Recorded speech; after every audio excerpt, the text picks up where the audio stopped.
Assalamualaikum warahmatullahi wabarakatuh. Halo anakku semuanya. Kali ini kita akan belajar mengenai bab puisi. Kira-kira bagaimana ya pengertian dari puisi, jenis dan juga unsur-unsurnya? Yuk simak video berikut sampai selesai.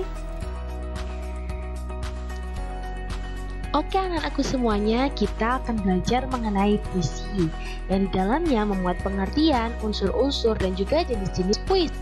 Yang pertama, mengenai pengertian puisi merupakan suatu teks yang mengungkapkan pikiran atau perasaan dengan mengutamakan keindahan dari kata-kata. Berikut adalah contoh dari sebuah puisi yang berjudul Hujan Bulan Juni, karya Sapardi. Kita baca bareng-bareng ya. Tak ada yang lebih tabah dari hujan bulan Juni. Dirahasiakannya rintik-rindunya kepada pohon berbunga itu. Tak ada yang lebih bijak dari hujan bulan Juni. Dihapusnya jejak-jejak kakinya yang ragu-ragu di jalan itu. Tak ada yang lebih arif dari hujan bulan Juni. Dibiarkannya yang tak terucapkan diserap akar pohon bunga itu. Oke, terima kasih ya anakku semuanya sudah ikut membaca puisi. Itu tadi merupakan salah satu contoh puisi yang sudah umum ya, yang berjudul Hujan Bulan Juni. Selanjutnya mengenai unsur-unsur puisi. Kira-kira di dalam puisi itu memuat apa saja ya? Yang pertama, yaitu memuat majas dan juga irama. Majas atau figurative language adalah bahasa kias yang dipergunakan untuk menciptakan kesan tertentu bagi penyimak atau pembacanya. Contohnya yaitu laut yang biru seakan menatapku dalam keheningan. Ini adalah salah satu contoh dari majas personifikasi, yaitu menganggap bahwa benda mati itu adalah makhluk hidup, seperti laut yang diibaratkan merupakan benda mati yang diibaratkan hidup seakan-akan bisa menatap. Nah, majas ini ada banyak sekali macamnya. Ada majas perbandingan, ada majas hiperbola, ada majas tentang yang tadi ya, personifikasi dan lain sebagainya. Kemudian irama atau musikalitas adalah alunan bunyi yang teratur dan juga berulang-ulang.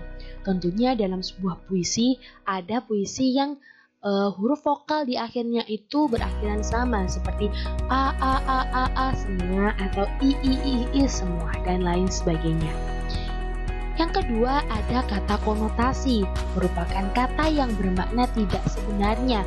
Kata itu telah mengalami penambahan-penambahan baik berdasarkan pengalaman, kesan maupun imajinasi dan perasaan penyair. Kita lihat pada tabel berikut ini. Ini merupakan kata-kata yang tadi ada di puisi Hujan Bulan Juni. Contohnya ya, yang paling umum adalah yang nomor 4, yaitu ada jejak-jejak kaki. Kalau kita lihat atau kita telusuri bahwa makna dari jejak kaki, makna dasarnya adalah berupa tapak kaki kan? Akan tetapi dalam sebuah puisi makna itu sudah merupakan makna konotasi, yaitu makna tambahan yang berarti bahwa jejak-jejak kaki ini berarti pengalaman hidup. Contoh lainnya adalah jalan.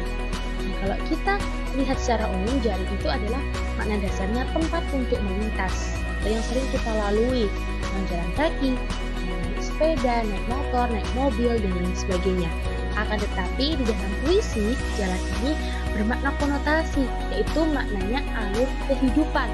Jadi menggambarkan sebuah alur kehidupan seseorang. Selanjutnya yaitu kata berlambang. Yang ketiga ya, yang merupakan kata yang menjadi simbol bagi suatu maksud tertentu. Simbol ini bisa berupa gambar, warna, ataupun kata-kata. Contohnya yaitu senja yang hilang, yang ini mensimbolkan bahwa ada perasaan yang sedih karena kehilangan. Ada contoh lain yaitu mendung, yang menggambarkan bahwa perasaan penyairnya sedang sedih. Yang keempat, pengimajian atau imajinasi, merupakan kata atau susunan kata yang dapat menimbulkan hayalan atau imajinasi. Tentunya di dalam puisi, kata-kata yang disusun merupakan kata-kata imajinasi atau perasaan dari si penyairnya. Ini bertujuan agar pembaca seolah-olah bisa merasakan, mendengar atau melihat sesuatu yang disampaikan atau diungkapkan oleh penyair, sehingga apa yang kita bacakan pada puisi tersebut bisa masuk ke pembacanya. Selanjutnya yaitu jenis-jenis. Yang pertama yaitu puisi naratif, merupakan puisi yang isinya berupa ungkapan penyair dalam bentuk cerita atau penjelasan. Nah, ada dua jenis puisi naratif yang terkenal, yakni puisi balada dan juga puisi romansa. Puisi balada merupakan puisi yang berisi cerita mengenai orang hebat, perkasa atau tokoh yang dipuja-puja. Sedangkan untuk puisi romansa adalah puisi yang berisi kisah percintaan, kekelahian hingga petualangan yang disajikan dengan gaya yang romantik atau romantis. Yang kedua adalah puisi lirik, merupakan puisi yang isinya berupa ungkapan batin individu penyair yang isinya bisa berupa gagasan, pengalaman, serta suasana batin yang ada di dalam diri dan juga sekitarnya. Terdapat beberapa jenis puisi lirik, antara lain ada puisi elegi yang mengungkapkan perasaan duka dari penyairnya. Ada puisi serenada yang berisi sajak percintaan yang dapat dinyanyikan.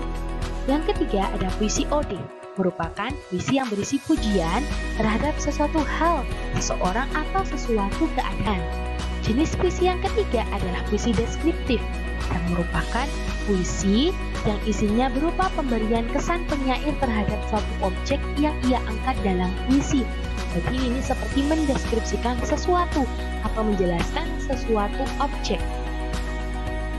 Bisa berupa peristiwa, keadaan, benda, hingga suasana yang menarik.